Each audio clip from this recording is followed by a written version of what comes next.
手臂伸来，袖子撸起。他很生气，他居然怀疑他是细作。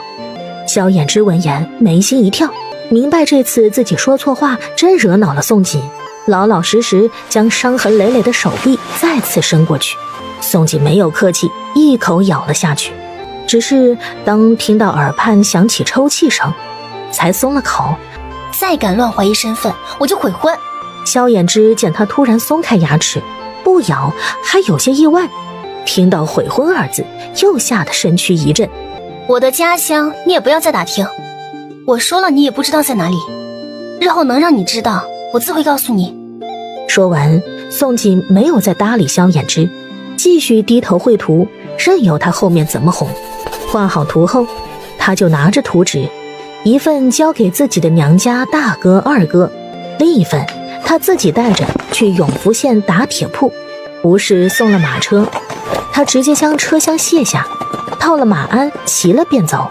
萧衍之见宋锦是真发脾气，不理他了，甚至一声不吭骑马离开，悔得肠子都青了。这是他第一次冲他发火，也是第一次不理他。回到家，就看见萧衍之像人力的大石站在院子里。萧衍之见他瞥他一眼，就要与他错身而过，急忙扼住他的手。阿姐，对不起，我以后不问了，你以后想做什么便做什么。他想明白了，自己的女人必须三要，要宠着，要惯着，天塌下来自己要顶着，还有二不能，他的过往与身世不能好奇，不能打听。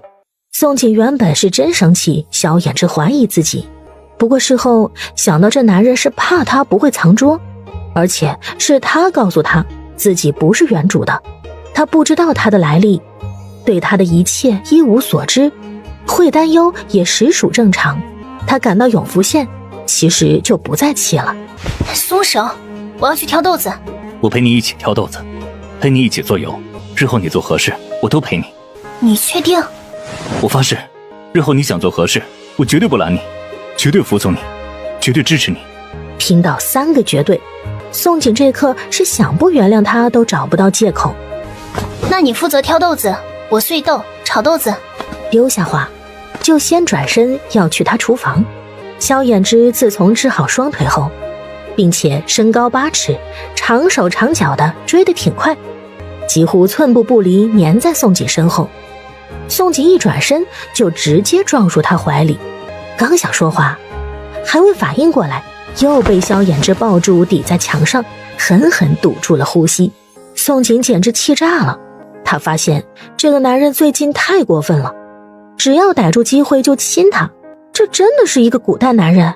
这次萧衍之似乎变聪明了，感觉到他要发飙的时刻，狠亲了几口就快速松开他。宋锦被吻得还未回过神来，就见他转身在厨房墙上拿了一个簸箕，装傻问道：阿姐，需要挑多少豆子？宋锦瞪着前一刻对他如饥似渴，后一刻装傻的男人。10麻袋。好。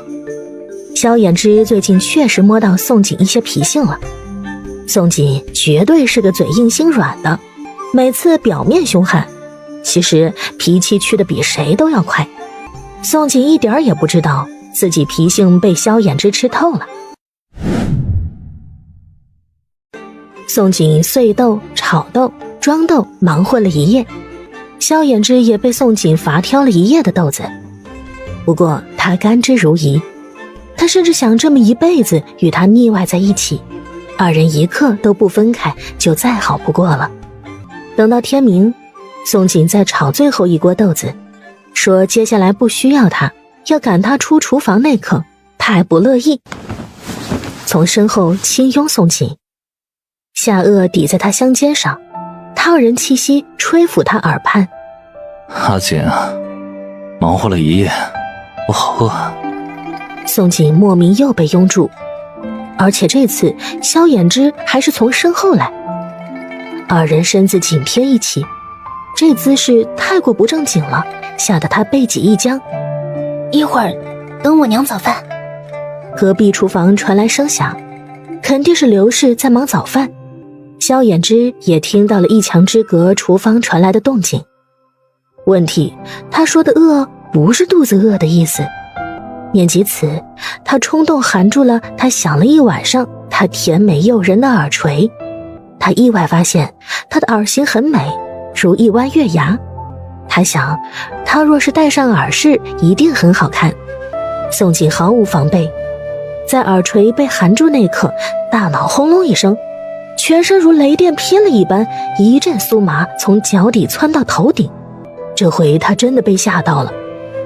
纵然他杀人时不带眨眼的，但这次他真被萧衍之吓到了。脸颊滚烫，一把推开他，赶紧走，该干嘛干嘛去。好家伙，这男人在玩火，他可不想还没成亲就真的喜当娘。萧衍之冲动含住宋锦耳垂那刻，心跳都快停住了，自己也被那一瞬间的美好摄了魂般，呼吸都忘记了。当宋锦一把推开他后，才如梦初醒，一双凤眸满是迷离，睁看着宋锦半晌，这才忆起来自己刚做了什么大胆的事，喉结滚动了一下，俊脸也腾得红了。我这就是温说，他的女人太美好，会摄魂，再不离开，他可能真的会失控。宋锦见萧衍之狼狈逃离的身影，脸更烫了。二人虽没有经历过那啥事，但这刻彼此都心照不宣。花了近半个时辰，宋锦才逼迫自己彻底冷静下来，心无杂念，继续捣鼓作游。深夜，东屋，萧衍之与宋锦都听到了陈家被抄家，邱县城被软禁的消息，如愿报了仇，二人简直乐坏了。尤其萧衍之，他的女人开心，他自然更高兴。看着宋锦捣鼓完豆油，又开始捣鼓庄园建筑设计图。他没有再阻拦自己女人外露本事。宋锦拿着炭笔在绘画的时候，他也拿着毛笔在画宋锦。沐浴过后，懒得再将斑点回去的宋锦，美艳不可方物，让他实在忍不住想将它画下来。一张接着一张的美人图，止都止不住。宋锦停下笔，抬头，刚好看见萧衍之专注的侧颜，这一看竟看出神了。他再一次震惊发现，萧衍之是真的俊美，整个五官肤色没有一处可挑剔的地方，简直凝聚了天地所有造化。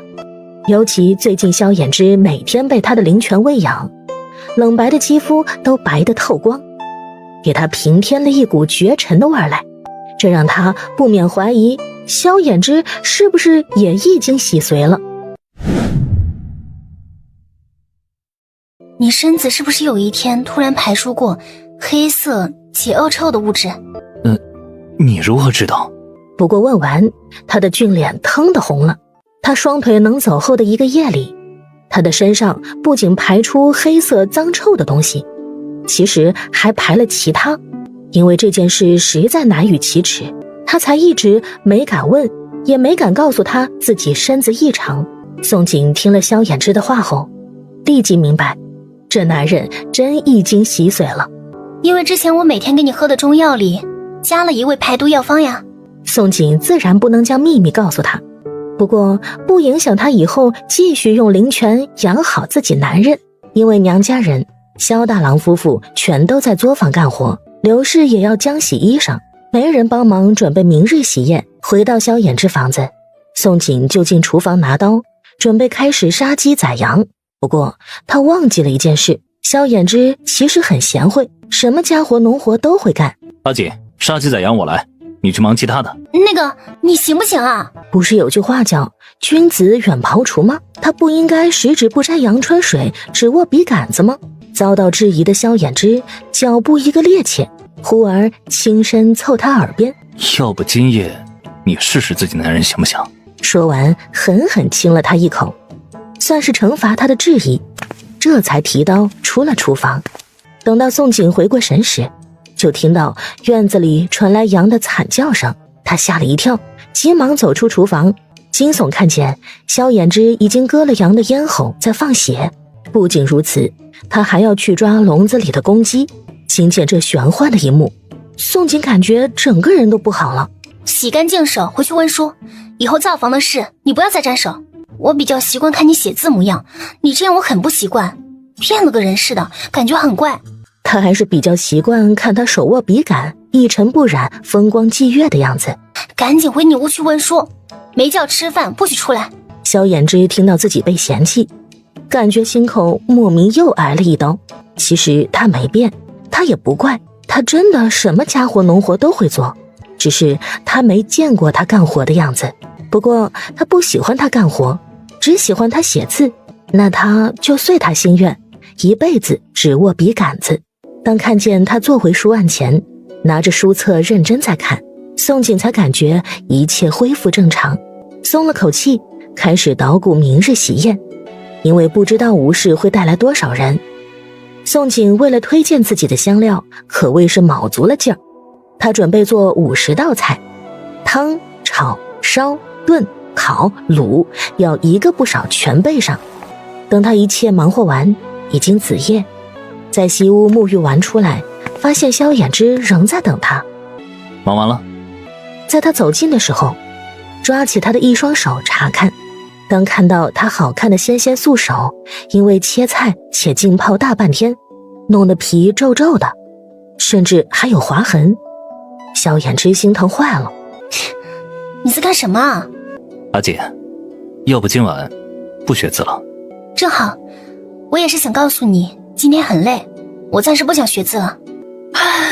我回娘家去了，明天还得忙，你也早点歇歇。萧衍之舍不得宋锦回去娘家，但也舍不得他累。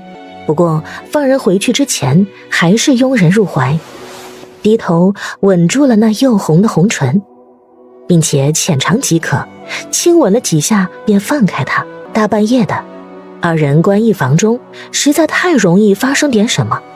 况且她还是他心心念念的女人，只是他的唇刚抽离，正想放开他的那刻，宋锦却突然伸手勾住了他肩膀，主动回吻他。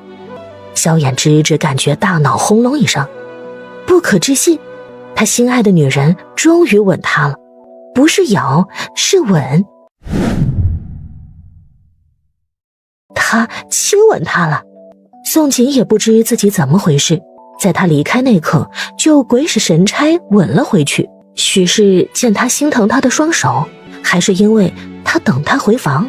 前世他的双亲离世，他成了孤苦一人，总是盼望有人等自己回家。他想，许是因为这个原因才一时冲动的。宋锦冲动过后，很快恢复了清醒，惊觉自己做了什么，凉了萧衍之就想跑。萧衍之被他突然点燃了火，岂容他逃离？双手再次紧紧箍住他想逃离的身子，冰凉如水的唇反客为主，急切且霸道地再吻上他，然后弓尺掠地，不容他后退。在萧衍之霸道疯狂的吻如狂风骤雨，急切饥渴密集落下，宋锦吓坏了。尤其后来，当他的吻转移了地方，再次含吻他的耳垂，然后下移轻吮他颈项，烫人大手在他身上放肆游移，甚至不知什么时候，他将他压在身下时，宋锦全身如雷电劈了般瘫软无力，瞳孔扩张到极致，连怎么推开他都忘记了。萧衍之觉得自己要疯了，宋锦太过甜美，他真的要把持不住了，很想立即就将她变成自己女人，很想将她揉入自己心里，让她完完全全属于他。可是临门一脚那刻，他该死记起来，二人要等明年才定亲，洞房花烛夜要留在金榜题名时，他要给她最美好的洞房花烛夜，不能今夜就这么没名没分要了她。眼看就要失控那刻，他总算找回了理智，急忙放开了他，凤眸因为隐忍而猩红。宋锦刚做好要交出身子的准备，在萧衍之突然放开他，拉好他敞开的衣襟那一刻，直接懵掉了。然而就在他胡思乱想那刻，萧衍之又低头。阿锦，今晚留下好不好？听到萧衍之的恳求，宋锦再次懵掉，不明白他什么意思，他到底是要他还是不要？要他为何临门一脚前突然拉好他衣襟？不要，他为何又叫他留下？我只拥着你睡，肩膀听命前不动你。说完，他懊恼地躺在他的身侧，紧拥着他的身子。阿锦，你一定是妖精所惑。见萧衍之难受隐忍躺在身边，宋锦恨不得想找个地洞钻进去，都怪他玩火，明明二人如今的关系很容易失控，发生些什么。他不应该撩他，他侧起身子，与他鼻尖碰着鼻尖。若是哪日你发现我不是妖精，其实是鬼魂所化，你怕不怕？萧衍之心口一颤。那你会消失吗？我问你怕不怕，你问我消不消失做什么？我是很认真的问你，不是开玩笑。萧衍之温柔的唇再次落在他的眉眼。我也很认真的在问你，我不管你是人是鬼是妖，来自哪里，从前如何，我只知道此刻我爱你，只想知道你会不会离我而去。虽然他怀疑他来自域外，可是他回想过后，发现自己熟读的天下书本与游记，从未听说过哪个域外有他会的离奇玩意儿。他就像来自天外，不属于这个天地的人似的。正因为如此，他心里患得患失的感觉是日益严重了。宋锦听到萧衍之说爱他，心口一颤，沉默一会儿，像只小猫钻入他的怀里。我不会离开你，除非你对不起我。阿锦，萧衍之得到他一句承诺，激动得快疯了，俯下身再次含住他双唇，而他好不容易忍住的欲望再一次点燃，险些失控。这一夜，宋锦热情似火，回吻萧衍之。萧衍之也几度显身化身恶狼，失去理智，真真被折磨了一个晚上。将近天明，最冲动的时候，他慌乱离开宋锦，去了西屋泡冷水浴。看着萧衍之狼狈逃离的身影，宋锦也赶紧穿好衣裳逃了。两人玩火了一夜，真只差最后一步，他就成了萧衍之的女人。他再不逃，指不定萧衍之再回来，二人真会提前洞房。隔壁娘家这边，刘氏听到宋锦接近天亮才回房，又在萧衍之房中过了一夜，一阵叹息。而且宋锦每留夜一次，他就给宋锦数小日子一次。宋爹看着刘氏天未大亮就起来掰指头，无语了。哎呀，你不是想有个亲外孙，想当姥姥了吗？又在瞎操心啥呀？我在数外孙有多大了，万一闺女怀了不知道，二人没克制伤了外孙，岂不后悔死了？哎呀，闺女会医，会不知道自己怀没怀吗？我看你啊，先吃萝卜淡操心。我去提点闺女一下，让她克制些，别怀了不知情，伤了我外孙。宋爹忙将刘氏拽了回来。切，闺女与女婿床地之事，当爹娘的手伸这么长，管这么宽做啥呀？你是不是闲得慌？闲得慌，咱再生一个。刘氏闻言吓了一跳，他虽然孙子都有了，可他年龄真不算大，也就40岁，要生还是可以的。老不正经的，你都当爷爷几年了，还想啥？宋爹又不是真要生。再者，炕上睡着4小家伙，他想生也没地儿啊。他不过吓唬刘氏而已。咋叫老不正经？谁说当爷爷就不能生了？你不是闲得慌吗？咱们再生个，干脆再生个闺女好了。哎，咱都喜欢闺女，老来女儿挺好的。生啥生啊，老不害臊，你不要脸我还要脸嘞。大不了我不管闺女与女婿总行了吧？别以为我不知道你故意吓唬我。行，你只要别去闹闺女就行，不生就不生。宋爹闻言松了口气，总算是将自己媳妇唬住了，否则媳妇管太宽真的讨人嫌了。宋锦将最后一道烤全羊摆上桌时，村口就传来马蹄声与马车声。10个身骑骏马的男人在吴氏与郑县尉的带领下，一起来到狠黑村。10个男人，有8个穿着统一黑色服饰，显然以前面锦缎华服的2个男人为首。阿锦，我来给你们介绍，这位是秦氏商帮秦五爷，另一位是墨白先生，其他8位小哥都是秦五爷的人。转过身，又对秦五爷与墨白先生介绍，这位就是宋小娘子，救了我一命的小恩人，不仅会医，香料与豆腐作坊也是他开的。旁边这位是他夫君，萧小伙子，秀才小3元。可是当秦五爷与萧衍之四目相视那刻，2人皆吓了一跳，变了脸色。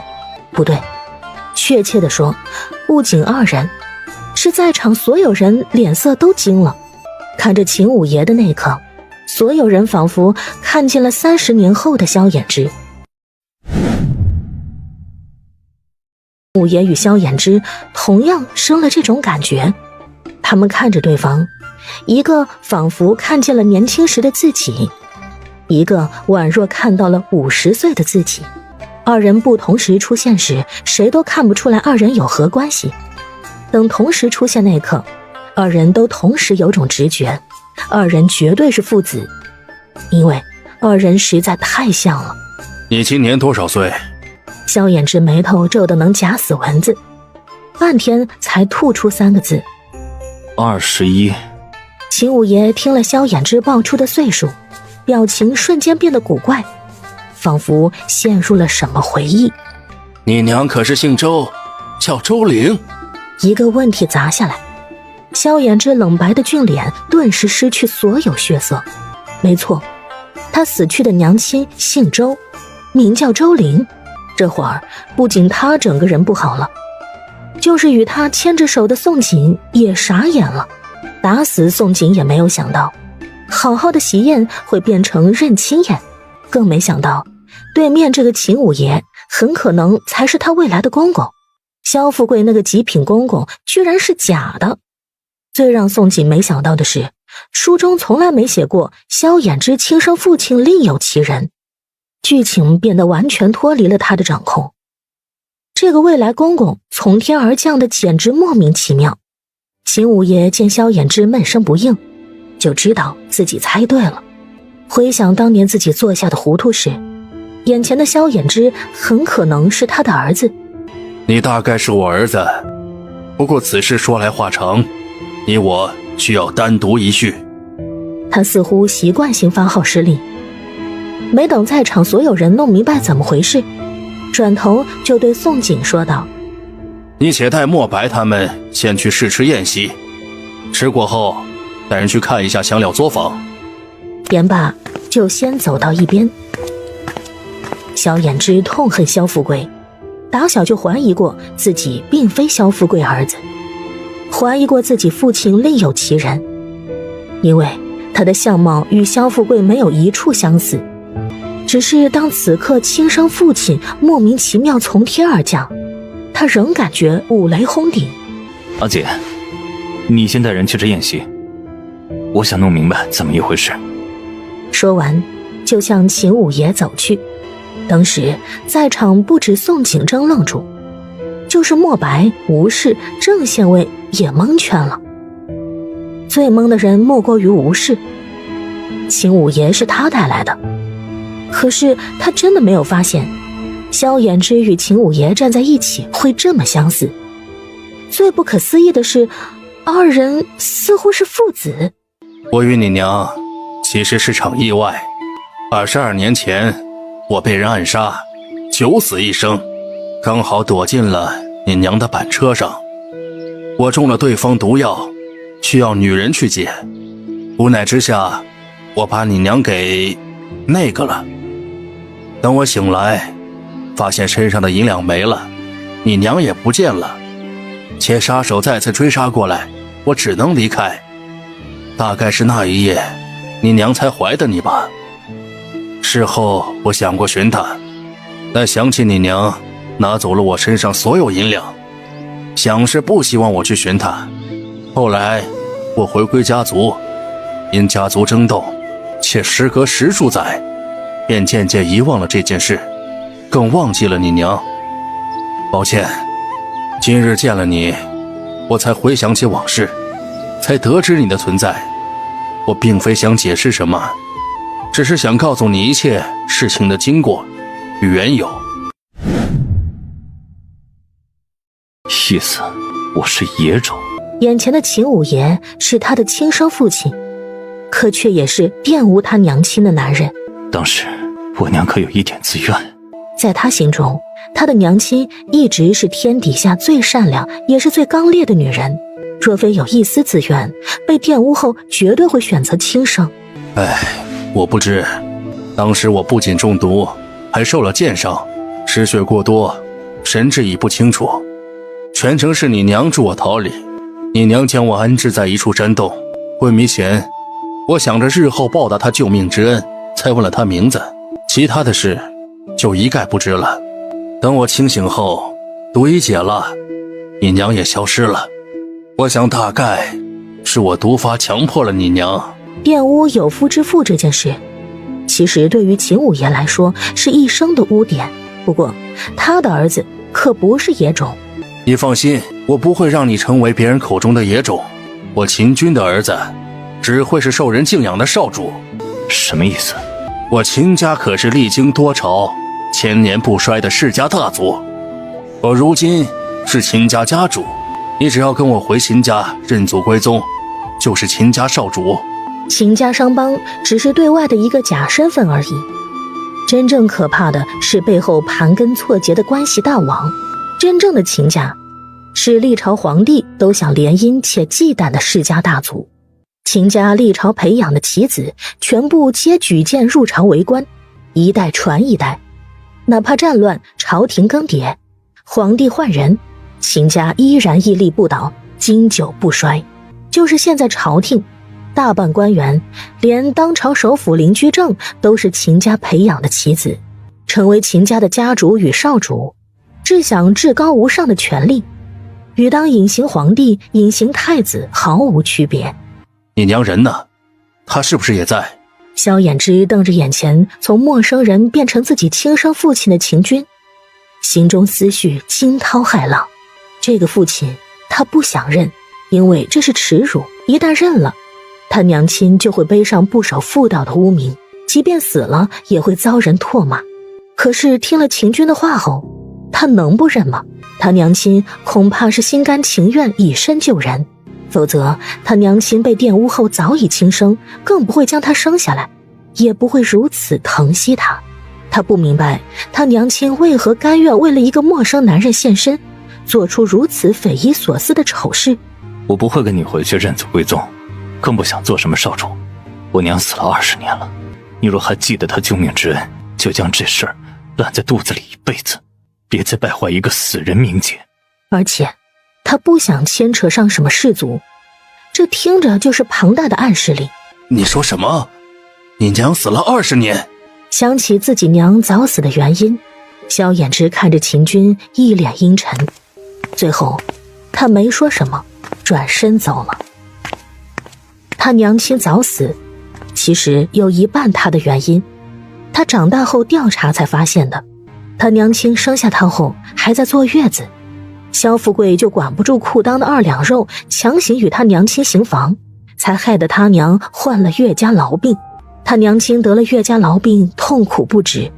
他还怀疑萧富贵与杨氏一起谋害他娘亲。他娘亲原本身体有转好迹象，可突然一日大出血暴毙而亡。之后萧富贵在他娘死后1个月就迫不及待让杨氏进门。他娘亲死得不明不白，若说与萧富贵和杨氏没关系，打死他都不相信。只是事隔多年，他一直没有找到萧富贵与杨氏害死他娘亲的证据。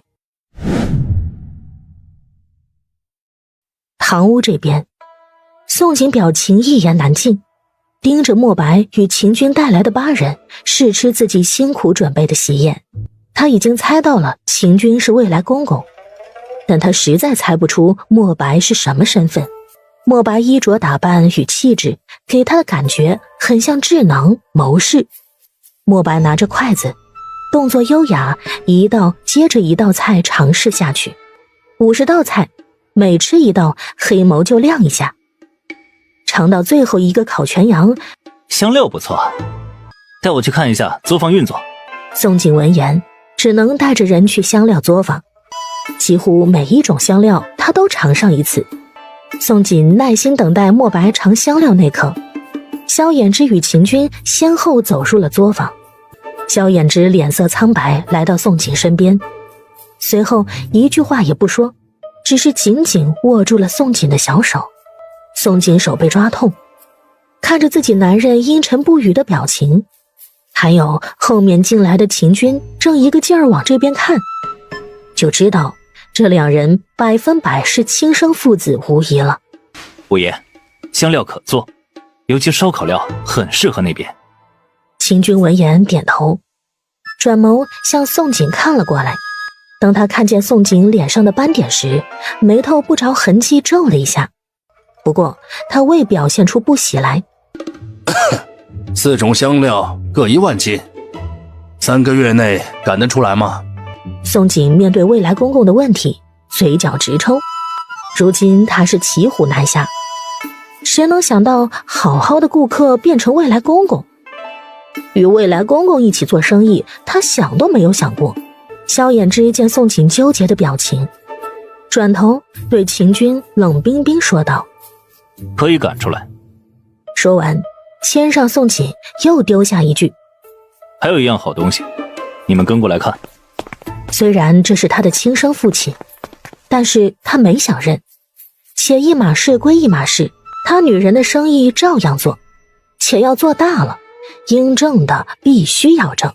萧衍之直接将秦军与莫白等人带回堂屋，将一坛子的豆油暴露在二人眼皮底下。这是何物？豆油。萧衍之惜字如金，丢下2个字，便处一旁不屑多言。宋锦见了忍不住扶额，不得不解释：用黄豆榨出来的植物油，可食用，还可做点灯用。这桌面的50道菜，全是用这豆油所煮。你说什么？我之前试吃的菜，全是用这豆油煮的？莫白试吃了50道菜，愣是一点儿也没尝出来与荤油煮的不一样。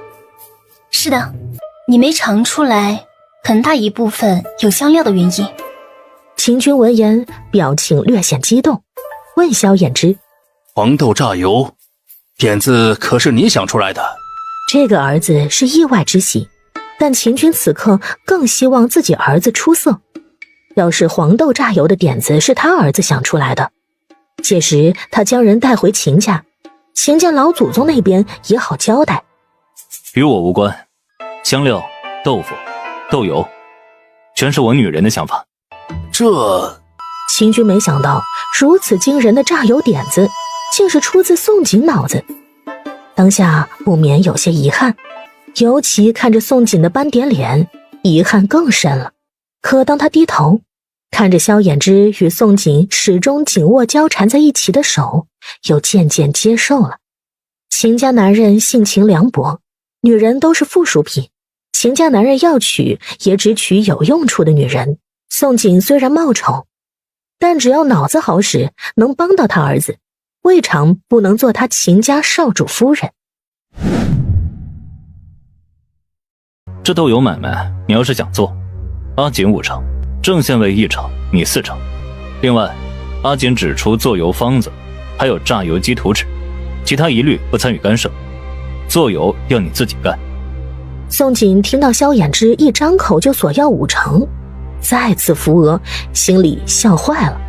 他其实有和萧衍之说好，方子给商帮，他占4成，商帮5成，吴氏1成。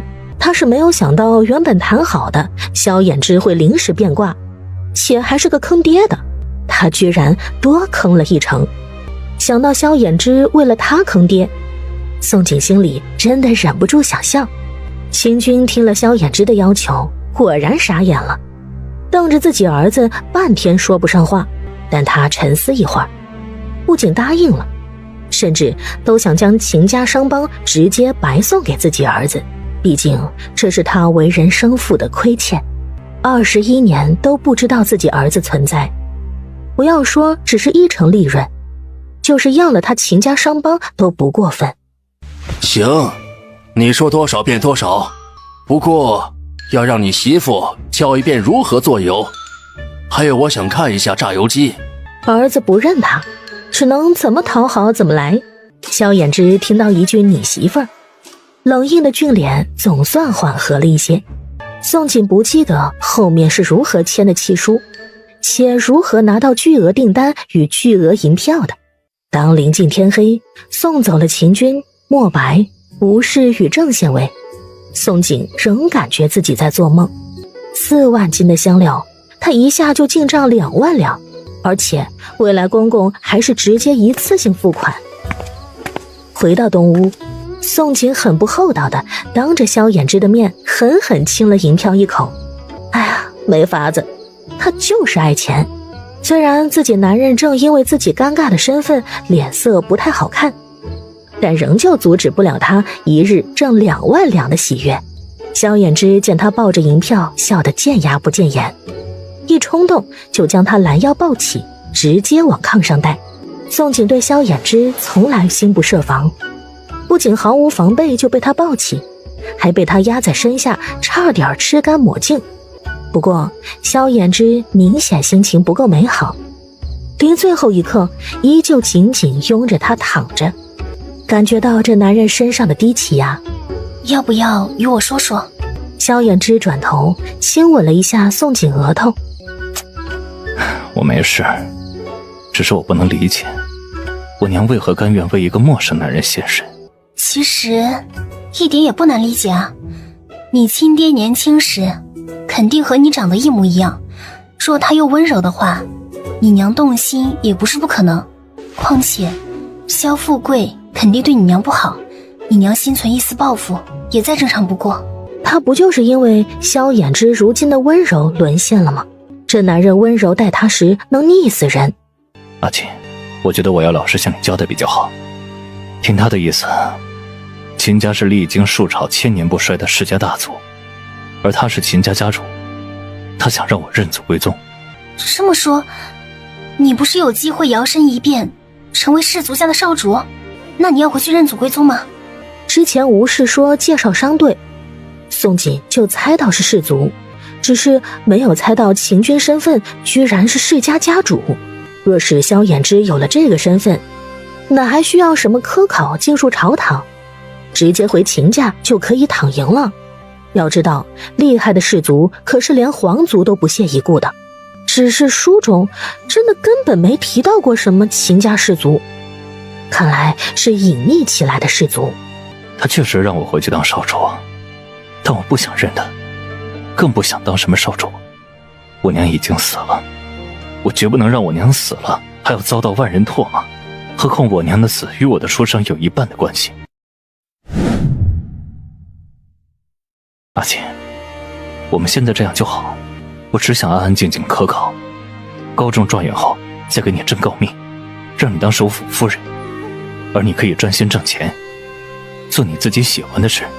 宋锦很是震撼，没想到萧衍之经得住如此大的诱惑，更没想到这男人一心只想科考，给他征首辅夫人。其实他当时只是随口一说。3个月眨眼而过，期间一共发生了3件事。第一件，陈地主家败了，只要是男丁皆全数流放，女眷贬为贱籍。第二件，邱县城先被褫夺功名，后被判砍头，且邱家被抄，男丁流放，娇妻美妾充为官妓，贬入教坊司。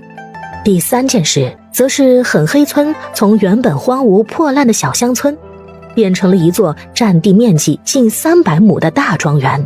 不仅庄园青砖，围墙高10米，就是东面50座依境青砖宅子，也如同整齐的士兵一排排规划而建。还有7件建筑最是宏伟，建在南面，7座建筑其中有3座是2进宅子，依山而建，坐北朝南。宅子主人是萧衍之，老宋家萧大郎夫妇。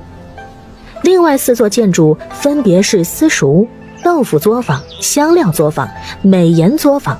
没错，美颜作坊。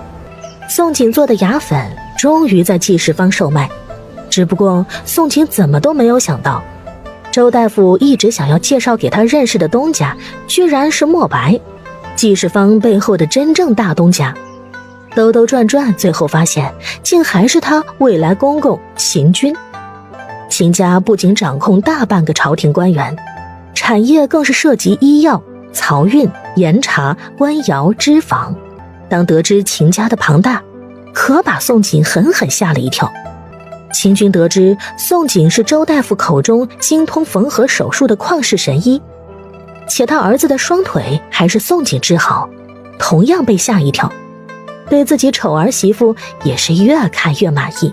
他是真替自己儿子感到高兴，他的儿子是捡到宝了，既会挣钱又会医术，如此有能力的儿媳妇完全够格当秦家少主夫人。为了促进与儿子的关系，他想着法子讨好宋锦。得知宋锦缺人手，雷厉风行就给宋锦送来了10个签了死契的药童，1个大夫，1个马夫。宋锦作为美颜坊东家，只把牙粉方子交给那个大夫，就躺着等收钱，什么都不需要他做。秦军发现宋锦喜欢钱，更是豪横，牙粉3/7分成，宋锦7成，季世芳3成。香料的原材料更是源源不断成本价提供。8月初1，宋锦盘点总收入时，看着满满1箱银票，笑不活了。谁能想到，落户至今短短8个月而已，他已经资产近100万两银了。不仅有金满楼12家分楼火锅料每月固定8万两收入，还有豆腐、豆油、香料、牙粉收入。50万、51、52，他忍不住不笑啊！第1年就利润超200万。等以后豆油、香料、牙粉3样真正做起来，接下来他就要年入1000万两了。按大号物价，1000万两相当于原来世界20个亿，年入20亿，谁不开心？恐怕做梦都要偷笑。手拿书册看书的萧衍之，看着宋锦爱钱模样，是直接麻木了。他早明白了，他一个美男摆在宋锦面前，还不如钱来的香。还是好好温书，不说话，努力准备科考，免得继续挨当。